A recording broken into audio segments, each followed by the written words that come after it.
What's up, gamers and collectors? DGC back with another video, pickups video to be exact. Got a lot of cool stuff here from a multitude of consoles, an accessory, got some good deals. Let's check it out.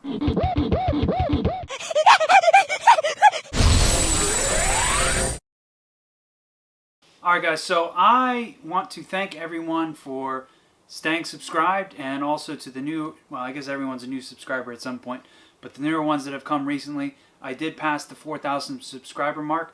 It means the world to me. It honestly does. The channel has been going for 6 or 7 years, I think. It all started one day with me and my cousin, who's been in some older videos. They're still on the channel if you want to find them.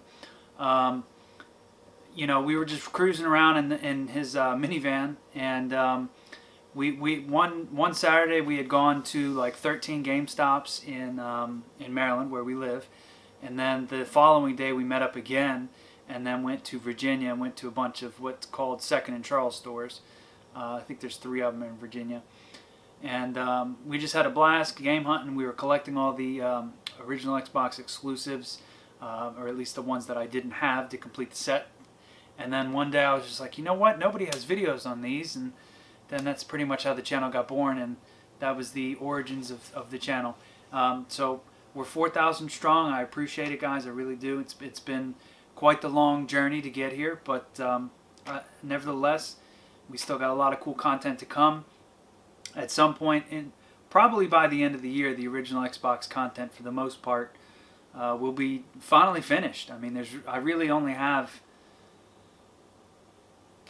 maybe 8 more videos planned out. That's not to say that that's like all that can be done, but that's at least the ones that I have planned out in my head, and they're already like made in stacks down here, basically. But yeah, so look forward to those. The next actual exclusives video is going to be N and O in the alphabet, and then after that, I haven't decided what I'm going to put out after that, but the next one will be N and O. Excited to get that out finally. So yeah, 4,000 subscribers again. Thank you very much. Be sure to like and comment and subscribe on the channel as well. I'll leave a link down in the description for my Twitter. Occasionally, you know, put like little short videos or that just random channel related things on there if you do feel like following. If you don't, it's also good. So as far as pickups go, I've been playing a lot of Sega Saturn here lately, and then I started delving into the library and really looking at like what games were really good. Obviously, you see what I'm holding in my hand. So I delved into the light gun library on the Sega Saturn, and I was like, man, I really want to play some of those. Obviously, you know about the staples like Virtua Cop and some of the other stuff. Then you had Mad Dog McGee, which is an okay game. Then you have what's the one game? I'm drawing a blank now. Oh no, that's Sega CD. Was it Police Knots is Sega Saturn? But there is a translated version of that, but I couldn't figure out how to patch it and then burn it. I couldn't figure it out. But either way, I've been playing a lot of the light gun games, enjoying those. I beat Virtua Cop 1, didn't beat 2, just kind of, I don't want to say gave up, but kind of gave up on Virtua Cop 2. Just, it was a little difficult for me. It was kind of late at night when I was playing it, but either way, having fun with them. So picked this up, 35 bucks from Japan. Came from Japan with $10 shipping in 2 days. I was blown away by that. That doesn't even like make sense. I've had things shipped from like West Virginia to Maryland on eBay that take like a week. This came from across the world in 2 days for $10. Just, but yeah, very nice copy. Obviously, usually when you import anything from Japan, Japanese people just really take care of their things, and this is, it looks like it just came out of the box, honestly. So I got that. Next up, we got some, I guess we'll go for the Amiibos. So I am going for a full set of Amiibo minus the Monster Hunter stuff. I just have never been a Monster Hunter guy. I just personally don't give a shit about Monster Hunter. It does nothing for me. I've tried it. I've tried to get into it multiple times. I just can't do it. It's not for me. So every other Amiibo, basically the Nintendo stuff, is what I'm collecting. So we got Sora. This is the last, as of right now, Smash Bros. Amiibo. I don't think they're going to stop. They're definitely not going to stop. Whatever Smash comes out next, they will probably, what I imagine will happen is they will probably make a new line of the entire roster, whatever's in the game, and then if it's like another Sora, they'll just have it in a different pose. People like me, I'm going to buy it. And Nintendo knows that. So it's just what's going to happen. They're not going to be done making Amiibos. It's just not going to happen. Next up, Nintendo has been really good to us Nintendo fans here lately. And they've been re-releasing a lot of Amiibos, like a lot. And I finally grabbed a copy of Pikmin. This is the rebranded one because it's got the new back on it. This is from the Pikmin series. It's the only one in the Pikmin series. Obviously Olimar, but that's part of the Smash line. But I've always wanted to grab this. I love Pikmin. One of my favorite Nintendo franchises for sure. So I'm definitely happy to add this to the collection. This took a long time to get because they typically go for 60 to 80 bucks. Now that they've been re-released, I imagine and hope that price will come down. It was like 25 shipped from Nintendo, so pretty good price. I'm definitely happy with that price. Now, if you follow the channel long enough, you know that Xenoblade is my favorite RPG franchise. I love every bit of Xenoblade. Xenoblade 2 being my favorite, then 1, then 3. But I still do love 3, and we got Noah and Mio Amiibos. Super happy to finally got these. I'm going to do a short, quick story on the painful process of getting this specific Amiibo. This took a long time. This is the 5th one of these that I had to get. I had to buy 4 of them from Best Buy because each one of them kept coming in a bubble mailer smashed to shit. Like Hulk just straight smashed it. All 4 times that I ordered it from Best Buy. Pissed. I have probably spent just a ridiculous amount of money at Best Buy. Ever since I had money, Best Buy was the place that I would buy games. So for the last 20 years, realistically, when I was 14, that's when I got my first paper route and started spending my own money on video games. So for 20 years, I've pretty much been buying games mostly at Best Buy. And not that they give a shit about that, but like the fact that I spent so much money over these years for them to just ship shit in a bubble mailer. And yes, I'm going to open these. I open my Amiibos. But I like to keep the back part. I cut it, and then I keep the back part. I don't know why. It's just something I started doing when I collected them. I have all the little back pieces, and then I throw away the plastic part. Just something dumb I do. So when it comes and it's bent, it pisses me the fuck off. I paid for a new product. I don't want that shit to be damaged when I get it, right? I'm paying you for a brand new product, not a damaged product. And they never even were like, all right, well, we'll give you half off. I still would have been upset about it, but I would have been like, okay, you damaged it. I don't know, do something, right? They didn't do anything for me, so I ended up sending it back 4 times. No joke, 4 times it came smashed. So eventually I had to order it on Amazon from a third party, and it was like 38 bucks, so a little bit over MSRP. Or actually, is this one 40? Then maybe I got it under MSRP. I don't know, but I paid like 38 bucks for it, so it was a good deal. Happy that I finally got it, and I still need to get Pyra Mithra. I need to get the Goomba and the Koopa Troopa and Poochie and the Player 2 Cloud, and I need the Player 2 Bayonetta. And then those are the final Amiibos that I need out of everything. And then I have them all other than the Monster Hunter shit. I don't care about those. So, what is that, like 5 Amiibos away from the like full set of like Nintendo characters, and then like actual, Sora and Cloud and stuff, like important third-party characters, not Monster Hunter. Sorry, Monster Hunter fans. Alright, so next up we got 4 games here from one store. This is from this antique store I've been going to. The guy's been he sees that I come in like once a month, and he kind of cuts me a deal. He gets pretty good inventory. I don't know where he gets his stuff from. I guess people just like constantly bring him stuff, and he has like a little Facebook page, and he constantly gets some pretty juicy stuff. Like he has nice sections of every major console. He has like a good section of stuff.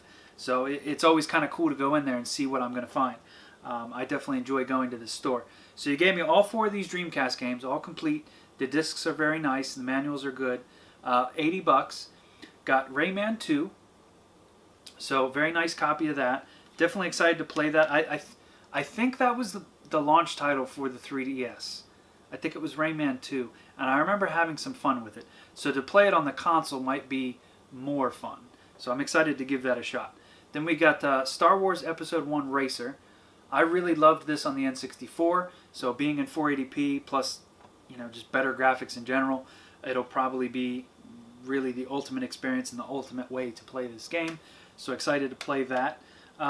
Next up here is a really cool one that I feel like I remember distinctly X-Play making like a lot of jokes and poking fun at this game, but it's 18-Wheeler, the American Pro Trucker. So this is also on the GameCube, if I'm not mistaken, and then probably PS2, I would imagine, maybe Xbox, I don't know. But the Dreamcast version was the original version of it, so I kind of just wanted to get it for that. And I don't know, the arcadiness of it just feels like a Dreamcast game. So I've always wanted to play it, still haven't played it yet. Definitely excited to play it. It always looked very unique because you're racing 18-wheelers around. It's just such a weird concept. And then lastly here for the Dreamcast, we got Frogger 2 Swampy's Revenge.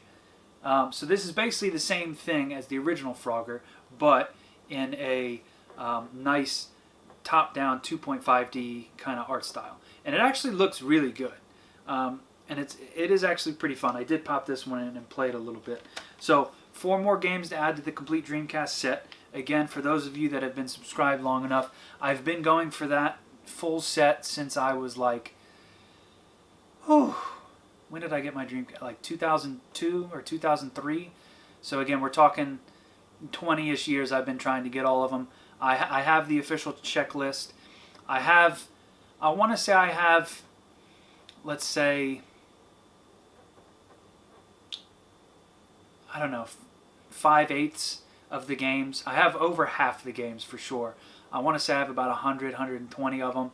I want to say it's somewhere around 200 is the official American amount of games that came out for the Dreamcast. I'm not honestly sure, but I know I have over half of them, all complete in box, and getting there slowly but surely. I want to get them all complete, get them in good condition, and pay a fair price for them. I don't want to get gouged on them. I'm waiting to get all the expensive ones at the end, Mars Matrix and all that shit, because I know those are going to be hundreds of dollars a piece.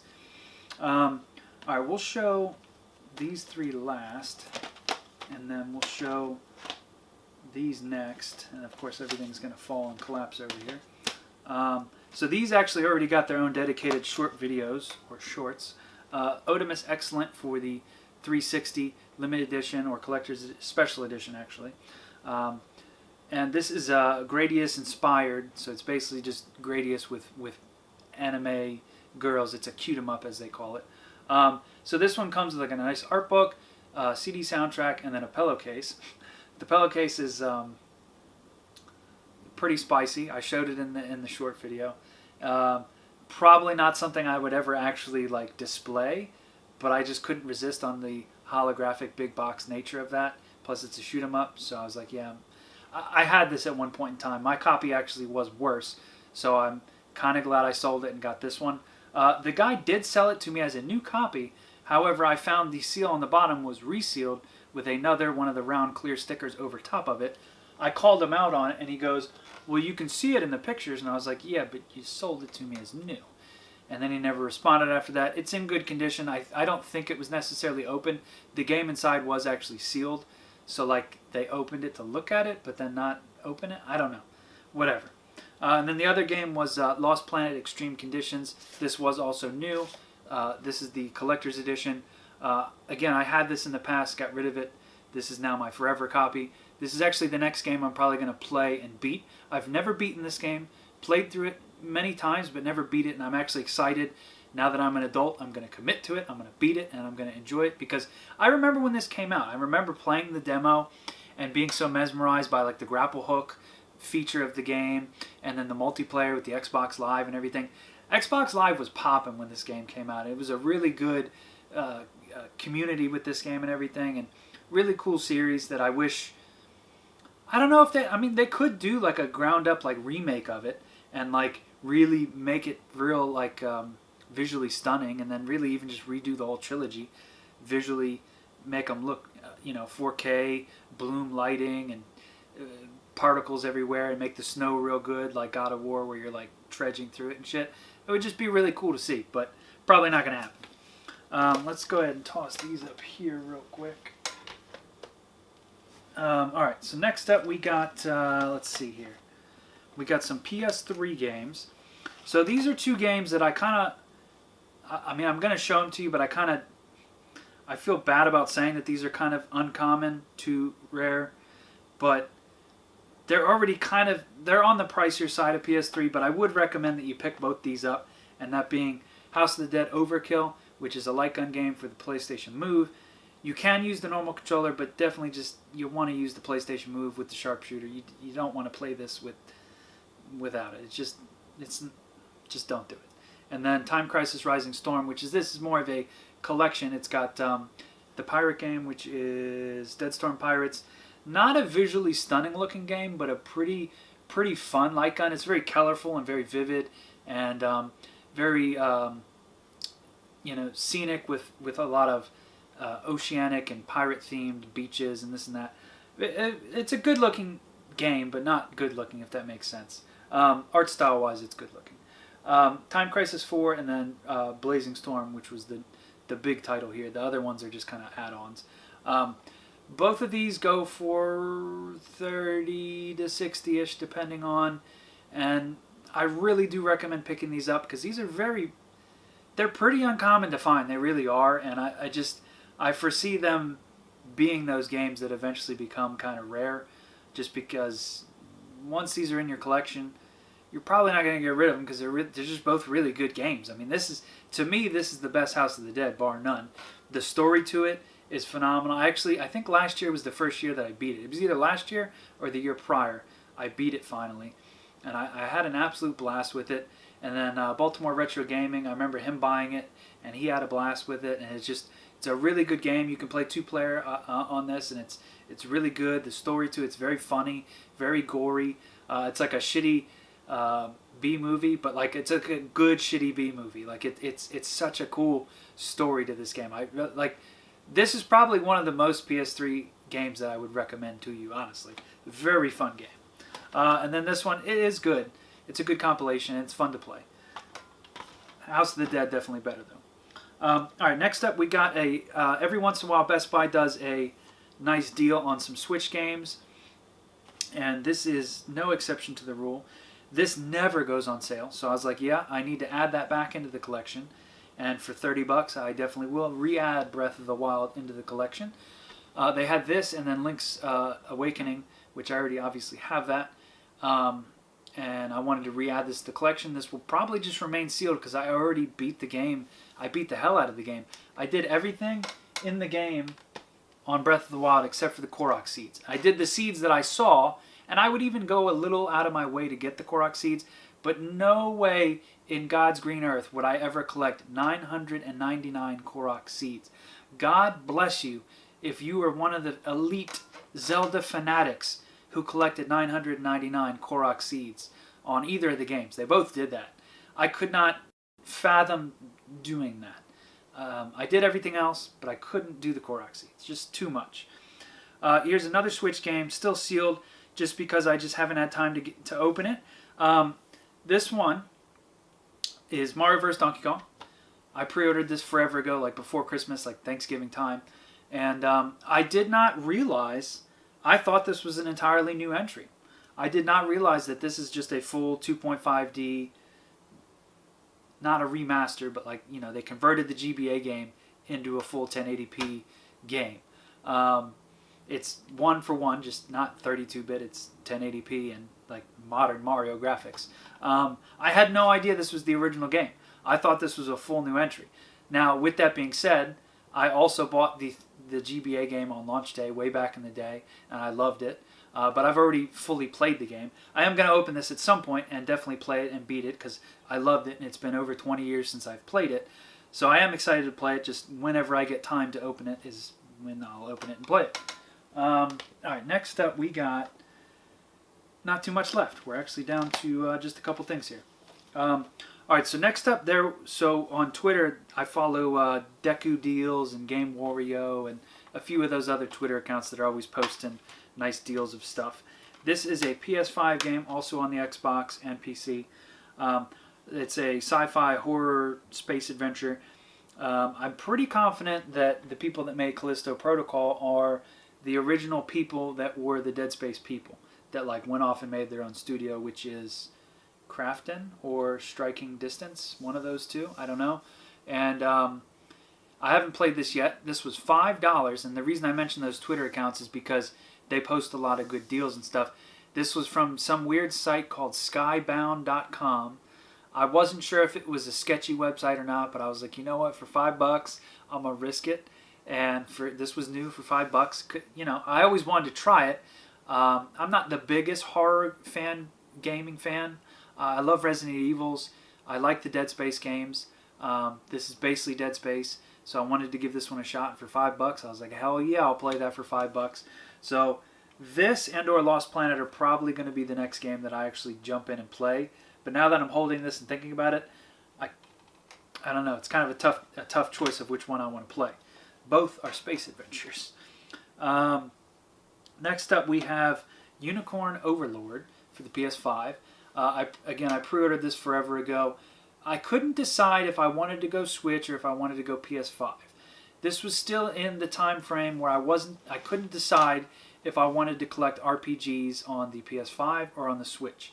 I opted to collect everything on the PS5 just because typically they're cheaper, and then also they just look better and they run better. And yeah, portable gaming's cool and all, but for me, I'd rather have a solid frame rate and better resolution on my nice 4K TV. It's just the way I prefer to do it. With that being said, I assume this is in 4K. It looks good on the Switch too, don't get me wrong, and I'm sure it runs fine. But I don't know. I just wanted to collect it on the PS5 and other RPGs on the PS5. So, Unicorn Overlord. I streamed this the other day for about 2 hours. It's a pretty cool game. It's very unique. It's very vanillaware. Very time-consuming. I could see this, and not in a bad way. Time-consuming in the sense that you really kind of think out your moves and you think out what you're going to do, upgrading your characters, think out your strategy of where you're going to go, and this and that. And it's definitely a good game. I think I'm going to put this one on the back burner for a while though, because I just finished playing this next game here, which is Final Fantasy VII Rebirth. This took 54 hours and some change to beat. I could not put it down. Couldn't stop thinking about it. Played the absolute loving shit out of this. I think it took me roughly 2 weeks to do the 54 hours, and after work and then on weekends and stuff. That's why I took off last weekend, because I was playing the shit out of this game. Just a 10. This is a 12 out of 10. This is a 15 out of. This is a 20 out of 10. Okay. Now I'm not even the biggest RPG guy. Like, I kind of recently just got into RPGs, right? I've never, and this is kind of a shameful thing to admit, I've never actually played the original Final Fantasy VII.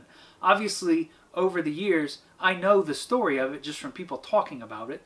I know the story of it, right? And just seeing videos and lore videos and this and that. I know the most part of the story, right? Or for the most part. I got Final Fantasy VII Remake on PS4 when that came out. And then I also re-got it on PS5 and then played that a few months ago. Loved it. Played the hell out of it. So I played that through 3 times. 2 on PS4, once on PS5. Absolutely loved it. I was super excited for this. I've had this pre-ordered for quite some time. What does also irritate me, and I just now remembered this, Best Buy did not give me my Steelbook. They screwed a lot of people out of the Steelbooks. I think it was kind of a bait and switch. I don't think they probably even really sent any Steelbooks out to people. I think they just pretended they were going to. Fucking Best Buy. Bunch of douchebags. But yeah, just an amazing game. So what I was getting at was, with not being the biggest RPG guy and never playing Final Fantasy VII, actually, I'm going to play it once I play Part 3, whenever that comes out. I want to fully play this version, then go back and play the actual version, just because if I play that, that might ruin some of the elements of Part 3 by the time I get to Part 3, if that makes sense. And I kind of want to enjoy them separately, because they are definitely different. Some of the stuff that happens in this game, no spoilers, I know for a fact doesn't happen in the actual Final Fantasy VII. So there are definitely some differences, in a good way. I really enjoyed it. The narration, the open world aspect of it, it's a cool open world aspect. It's kind of a, I don't want to say a new take on it, but I like it. There's a giant hub map. then there was like 6 different big areas that you can go to. And I mean big areas. I'm talking huge, massive areas. They're empty in the sense of I don't feel like there's enough enemies walking around. This is the one gripe for the game in the open world areas. There are a good amount of enemies, but I don't feel like it's enough. I feel like there's like times where you're walking so long where you don't see enemies. That would be my one complaint. Now, with that being said, and I did tweet this, and I wanted to talk about it. The environments are probably some of the best environments I've ever seen in a game. There is no space or stone that's like left alone or unturned. You look down an alleyway, it looks lived in. You look down, like down in the forest, it looks lush. There's a creek. There's roots going into the creek. There's rocks. There's flowers here. There's clouds rolling by. There's a chocobo running by. There's birds flying. There's just the level and the detail of the scenery in this game is unbelievable. Some of the textures do kind of suck in the game. That is one other thing I noticed. The voice acting, fantastic. The music just hits at the right times. Last year for my birthday, I treated myself to a nice sound bar and a subwoofer, and it does Dolby Digital and DTS, all that crap, and it does it like it switches it all on its own and all that shit. It just sounds phenomenal. It's like an eargasm just listening to all the music, the scores, and just everything.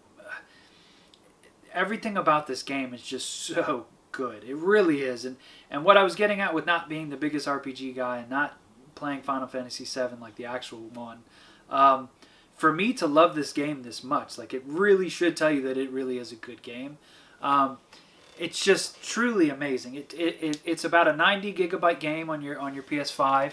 There's an install disc, and then there's a game disc, and then actually my disc is loose. I need to fix that. It's just so good. The leveling up, you can, if you play it once, on your second playthrough you can like change their outfits and stuff. There's lots of little different outfits. You can dress up your chocobo. There's chocobo racing. There's like a boxing thing. There's like a motorcycle VR ride that you can go on. There's just all sorts of different stuff you can do in the game. Each open area has their own little side quests and missions, and then like they got the typical Ubisoft climb the tower, Assassin's Creed, Far Cry, and then it unloads some of the map and stuff. Your typical open world stuff, but the world feels lived in the sense that there's like so much shit to do, but I feel like there's just not enough creatures and stuff in the world. That and the textures are the two kind of like small complaints I have about the game. But other than that, everything else is just fantastic. It's just a fantastic game. I couldn't put it down. I couldn't stop thinking about it, and it's just a wonderful game. And then after that, I did go ahead and beat. Well, it's up here. I'm not going to grab it, but I did beat the outfit for the Xbox 360 finally. After all these years, I've had that game for the better part of, I don't know, 15, 20 years, and I just now finally beat it for the first time. It was a good game. I really enjoyed that. So again, I wanted to thank everybody for the 4,000 subscribers. It means a lot to me. It really does. I appreciate that everyone watches my videos and loves to listen to me ramble about games and stuff and talk about my experiences and whatnot. So this is about a half-an-hour video. Pretty long for a pickups video, but again, I just wanted to talk about some of that stuff. Appreciate you guys stopping by. Be sure to like, comment, and subscribe to the video, and I will catch you guys next time. Peace out for now. Later. Come here, you motherfucker!